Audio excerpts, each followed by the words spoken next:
and bribed members of parliament and senate to hold me out of office because I had publicly called him out for killing our young children. So I come here to tell you that you have a lot of influence back home.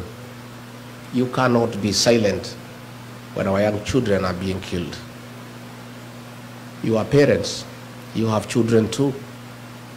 You have relatives back home. You cannot just sit and watch silently, doing nothing, as these children are being killed. Somebody here talks about the healthcare system. That here is Dr. Gitovu from Meru.